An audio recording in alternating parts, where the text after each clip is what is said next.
Praise the Lord. இன்றைய நாளுக்கான வேத தியானம் யோவான் அதிகாரம் 11 1 முதல் 57 வரை. மரியாளும் அவள் சகோதரியாகிய மார்த்தாலும் இருந்த பெத்தானியா கிராமத்தில் உள்ளவனாகிய லாசரு என்னும் ஒருவன் வியாதிப்பட்டிருந்தான். கர்த்தருக்கு பரிமள தைலம் பூசி தன் தலைமயிரால் அவருடைய பாதங்களை துடைத்தவள் அந்த மரியாளே. அவளுடைய சகோதரன் ஆகிய லாசரு வியாதியாயிருந்தான். அப்பொழுது அவனுடைய சகோதரிகள், ஆண்டவரே, நீர் சிநேகிக்கிறவன் வியாதியாய் இருக்கிறான் என்று சொல்ல அவரிடத்திற்கு ஆள் அனுப்பினார்கள். இயேசு அதை கேட்டபொழுது, இந்த வியாதி மரணத்துக்கு ஏதுவாய் இராமல் தேவனுடைய மகிமை விளங்குவதற்கு ஏதுவாய் இருக்கிறது. தேவனுடைய குமாரனும் அதனால் மகிமைப்படுவார் என்றார். இயேசு மார்த்தாள் இடத்திலும் அவளுடைய சகோதரின் இடத்திலும் லாசருவின் இடத்திலும் அன்பாய் இருந்தார். அவன் வியாதியாய் இருக்கிறதற்காக அவர் கேள்விப்பட்டபொழுது தாம் இருந்த இடத்திலே பின்னும் 2 நாள் தங்கினார். அதன் பின்பு அவர் தம்முடைய சீஷரை நோக்கி, நாம் மறுபடியும் யூதேயாவுக்கு போவோம் வாருங்கள் என்றார்.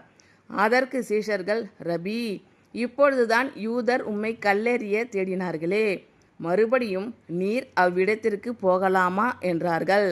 இயேசு பிரதியுத்தரமாக, பகலுக்கு 12 மணி நேரம் இல்லையா? ஒருவன் பகலிலே நடந்தால் அவன் இந்த உலகத்தின் வெளிச்சத்தை காண்கிறபடியினால் இடரமாட்டான். ஒருவன் இரவிலே நடந்தால் தன்னிடத்தில் வெளிச்சம் இல்லாதபடினால் இடருவான் என்றார். இவைகளை அவர் சொல்லிய பின்பு அவர்களை நோக்கி, நம்முடைய சிநேகிதனாகிய லாசரு நித்திரை அடைந்திருக்கிறான், நான் அவனை எழுப்பப் போகிறேன் என்றார். அதற்கு அவருடைய சீஷர்கள், ஆண்டவரே, நித்திரை அடைந்திருந்தால் சுகமடைவான் என்றார்கள்.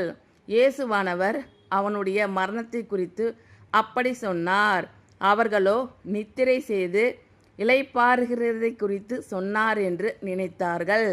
அப்பொழுது இயேசு அவர்களை நோக்கி, லாசரு மரித்து போனான் என்று வெளிப்படையாய் சொல்லி, நான் அங்கே இராததினால் நீங்கள் விசுவாசம் உள்ளவர்கள் ஆகிறதற்கு ஏது உண்டென்று உங்கள் நிமித்தம் சந்தோஷப்படுகிறேன்.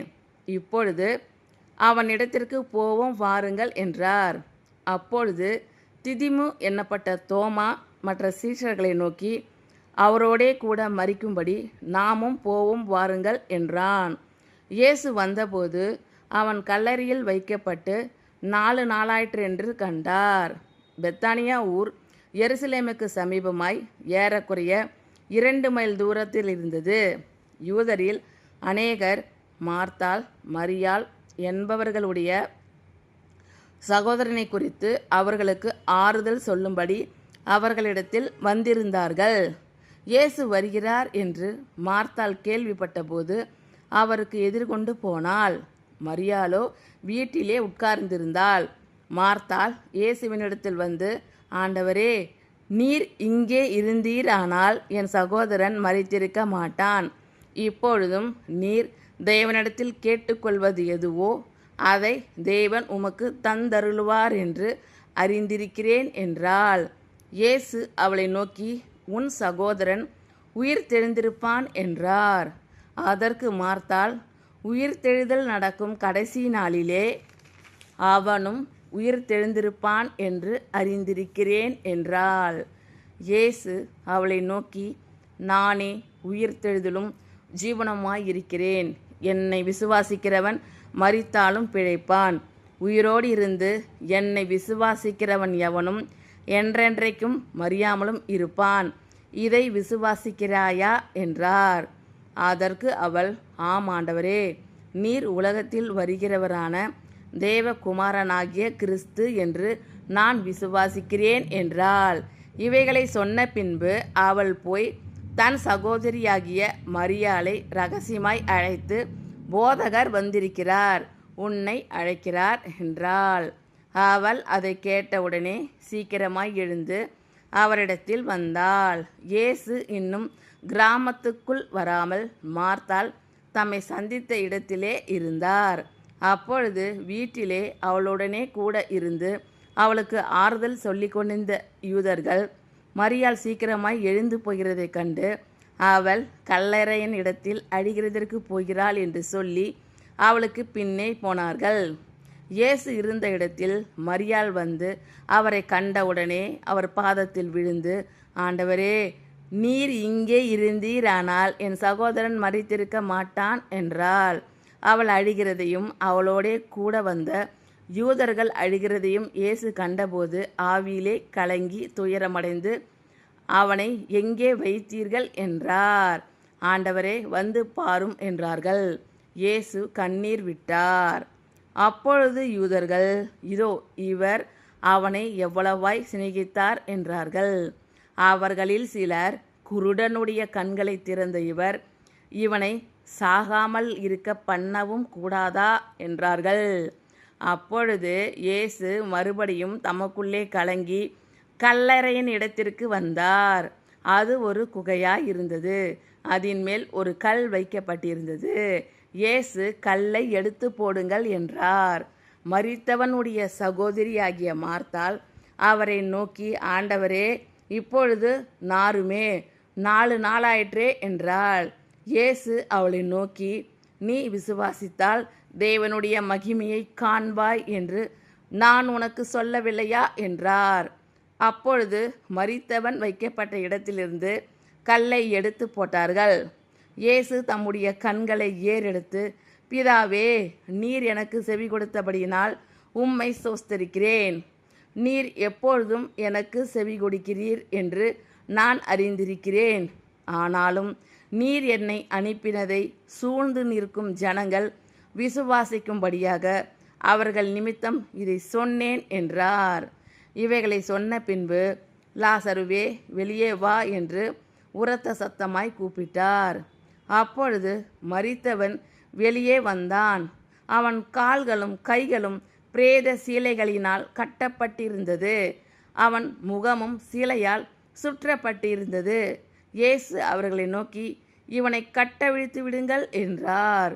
அப்பொழுது மரியாளிடத்தில் வந்திருந்து இயேசு செய்தவளை கண்டவர்களாகிய யூதர்களில் அநேகர் அவரிடத்தில் விசுவாசம் உள்ளவர்கள் ஆனார்கள். அவர்களில் சிலர் பரிசேயரிடத்தில் போய் இயேசு செய்தவைகளை அவர்களுக்கு அறிவித்தார்கள். அப்பொழுது பிரதான ஆசாரியரும் பரிசேயரும் ஆலோசனை சங்கத்தை கூடிவர செய்து, நாம் என்ன செய்கிறது? இந்த மனுஷன் அநேக அற்புதங்களை செய்கிறானே. நாம் இவனை இப்படி விட்டுவிட்டால் எல்லாரும் இவனை விசுவாசிப்பார்கள். அப்பொழுது ரோமர் வந்து நம்முடைய ஸ்தானத்தையும் ஜனத்தையும் அழித்து போடுவார்களே என்றார்கள். அப்பொழுது அவர்களில் ஒருவனும் அந்த வருஷத்து பிரதான ஆசாரியனுமாகிய காய்பா என்பவன் அவர்களை நோக்கி, உங்களுக்கு ஒன்றும் தெரியாது. ஜனங்கள் எல்லாரும் கெட்டு போகாதபடிக்கு ஒரே மனுஷன் ஜனங்களுக்காக மரிப்பது நமக்கு நலமாய் இருக்கும் என்று நீங்கள் சிந்தியாமல் இருக்கிறீர்கள் என்றான். இதை அவன் சுயமாய் சொல்லாமல் அந்த வருஷத்து பிரதான ஆசாரியன் ஆனபடியினாலே இயேசு யூத ஜனங்களுக்காக மரிக்கப் போகிறார் என்றும், அந்த ஜனங்களுக்காக மாத்திரமல்ல, சிதறி இருக்கிற தேவனுடைய பிள்ளைகளை ஒன்றாக சேர்க்கிறதற்காகவும் மரிக்கப் போகிறார் என்றும் தீர்க்க தரிசனமாய் சொன்னான். அந்நாள் முதல் அவரை கொலை செய்யும்படிக்கு ஆலோசனை பண்ணினார்கள். ஆகையால் இயேசு அதன் பின்பு வெளியரங்கமாய் யூதருக்குள்ளே சஞ்சரியாமல் அவ்விடம் விட்டு வனாந்தரத்துக்கு சமீபமான இடமாகிய எப்பிராயும் என்னப்பட்ட ஊருக்கு போய் அங்கே தம்முடைய சீஷருடனே கூட தங்கியிருந்தார். யூதருடைய பஸ்கா பண்டிகை சமீபமாய் இருந்தது. அதற்கு முன்னே அநேகர் தங்களை சுத்திகரித்து கொள்ளும் பொருட்டு நாட்டிலிருந்து எருசலேமுக்கு போனார்கள். அங்கே அவர்கள் இயேசுவை தேடிக்கொண்டு தேவாலயத்தில் நிற்கையில் ஒருவரை ஒருவர் நோக்கி, உங்களுக்கு எப்படி தோன்றுகிறது? அவர் பண்டிகைக்கு வரமாட்டாரோ என்று பேசிக்கொண்டார்கள். பிரதான ஆசாரியரும் பரிசேயரும் அவரை பிடிக்கும்படி யோசித்து, அவர் இருக்கிற இடத்தை எவனாவது அறிந்திருந்தால் அதை அறிவிக்க வேண்டும் என்று கட்டளையிட்டிருந்தார்கள். ஆமென். Thank you lord. கர்த்தர் உங்கள் அனைவரையும் ஆசீர்வதிப்பாராக. God bless you all.